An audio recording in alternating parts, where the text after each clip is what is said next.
Hello dear friends, welcome back to learn with C. ഇന്ന് നമ്മൾ discuss ചെയ്യാൻ പോകുന്ന ടോപ്പിക്കാണ് will have to, won't have to. ഫ്യൂച്ചറിൽ നമ്മളൊരു കാര്യം ചെയ്യേണ്ടി വരും അല്ലെങ്കിൽ ചെയ്യേണ്ടി വരില്ല എന്ന് പറയാനായിട്ട് ഉപയോഗിക്കുന്ന ടേംസാണ് വിൽ ഹാവ് ടുവും വോണ്ട് ഹാവ് ടുവും. ഞാൻ പഠിക്കേണ്ടി വരും, എനിക്ക് പോകേണ്ടി വരും, അവൾ പറയേണ്ടി വരും, ഗവൺമെൻറ് ഉത്തരം നൽകേണ്ടി വരും, അല്ലെങ്കിൽ ഇതിൻ്റെയൊക്കെ നെഗറ്റീവ്സ്. ഞാൻ പഠിക്കേണ്ടി വരില്ല, എനിക്ക് പറയേണ്ടി വരില്ല, ഗവൺമെൻറ് ഉത്തരം നൽകേണ്ടി വരില്ല, എങ്ങനെയൊക്കെ നെഗറ്റീവ്സ് പറയാനായിട്ട് ഉപയോഗിക്കുന്ന ടേംസാണ് വിൽ ഹാവ് ടുവും വോണ്ട് ഹാവ് ടുവും. നമുക്ക് കുറച്ച് എക്സാമ്പിൾസ് വെച്ച് പഠിച്ചാലോ? എനിക്ക് പോകേണ്ടി വരും, I will have to go. എനിക്ക് പോകേണ്ടി വരില്ല, I won't have to go. അവൻ പോകേണ്ടി വരും, he will have to go. അവൻ പോകേണ്ടി വരില്ല, he won't have to go. ഇനി അവൾ പോകേണ്ടി വരും എന്നാണെങ്കിലോ, she will have to go. അവൾ പോകേണ്ടി വരില്ല എന്നാണെങ്കിൽ she won't have to go. അവർ പോകേണ്ടി വരും എന്നാണെങ്കിൽ they will have to go.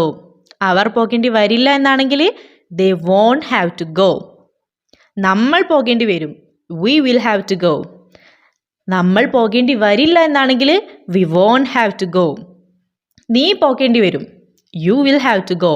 നീ പോകേണ്ടി വരില്ല എന്നാണെങ്കിൽ യു വിൽ നോട്ട് അല്ലെങ്കിൽ you won't have to go. Government ഉത്തരം നൽകേണ്ടി വരും, government will have to answer. ഇനി ഗവൺമെൻറ് ഉത്തരം നൽകേണ്ടി വരില്ല എന്നാണെങ്കിലോ, government won't have to answer. ഇതുപോലെ വേറെ വെർബ്സ് ഉപയോഗിച്ചിട്ട് നമ്മൾ പ്രാക്ടീസ് ചെയ്യുകയാണെന്നുണ്ടെങ്കിൽ വിൽ ഹാവ് ടു ഗോയും വോണ്ട് ഹാവ് ടു ഗോയും നമുക്ക് വളരെ ഈസി ആയിരിക്കും. എനിക്ക് പഠിക്കേണ്ടി വരും എന്നുള്ള ഒരു വെർബ് ഉപയോഗിച്ചിട്ട് ചെയ്ത് നോക്കാം, I will have to study അല്ലേ. അതുപോലെ വേറെ ഒരുപാട് വെർബ്സ് ഉപയോഗിച്ചിട്ട് നമ്മൾ പ്രാക്ടീസ് ചെയ്താൽ നമുക്കിത് പെട്ടെന്ന് എളുപ്പത്തിൽ മനസ്സിലാവും, പ്രാക്ടീസ് ആവും. ഇനി ഇതിൻ്റെ ക്വസ്റ്റ്യനിലോട്ട് വരാം. ഇപ്പോൾ I will have to go, എനിക്ക് പോകേണ്ടി വരും എന്നാണ് മീനിങ്. എനിക്ക് പോകേണ്ടി വരുമോ എന്നാണ് ക്വസ്റ്റ്യൻ ആണ് നമുക്ക് ചോദിക്കാനുള്ളതെങ്കിൽ നമ്മൾ എന്ത് ചെയ്താൽ മതി? വിൽ ഹാവ് ടുവിൻ്റെ ഇടയിൽ വില്ല് കഴിഞ്ഞതിന് ശേഷം നമ്മൾ ഐ ആഡ് ചെയ്ത് കൊടുക്കുക, അല്ലെങ്കിൽ നമ്മുടെ വില്ലിനെ എടുത്തിട്ട് ഫസ്റ്റിലോട്ട് ഇട്ട് കൊടുക്കുക. അപ്പോൾ എങ്ങനെ വരും? Will I have to go, എനിക്ക് പോകേണ്ടി വരുമോ, ഞാൻ പോകേണ്ടി വരുമോ എന്നാണ് ക്വസ്റ്റ്യൻ ആവുക. അതുപോലെ will he have to go, അവൻ പോകേണ്ടി വരുമോ. അതുപോലെ will she have to go എന്ന് ചോദിച്ചാൽ അവൾ പോകേണ്ടി വരുമോ. ഇനി അവർ പഠിക്കേണ്ടി വരുമോ എന്നാണെങ്കിൽ will they have to study, അവർ പഠിക്കേണ്ടി വരുമോ.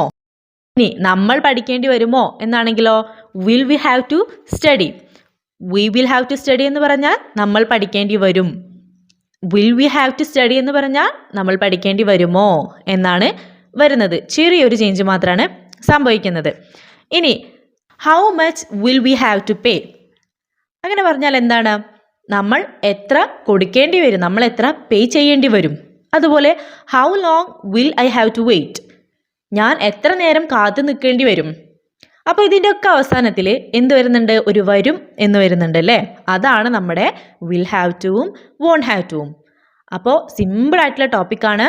നമ്മളിതിൻ്റെ കണ്ടൻറ്റ് മനസ്സിലാക്കി ഒരുപാട് വേർബ്സ് ഉപയോഗിച്ചിട്ട് എഴുതുകയും പ്രാക്ടീസ് ചെയ്യുകയും ഒക്കെ ചെയ്തിട്ടുണ്ടെങ്കിൽ വളരെ എളുപ്പത്തിൽ മനസ്സിലാവുന്ന ഒരു കുഞ്ഞു ടോപ്പിക്കാണ്.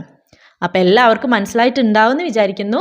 നമ്മുടെ വീഡിയോ ഇഷ്ടപ്പെട്ടിട്ടുണ്ടെങ്കിൽ ലൈക്ക് ചെയ്യുക, ഷെയർ ചെയ്യുക, നമ്മുടെ ചാനൽ സബ്സ്ക്രൈബ് ചെയ്യുക.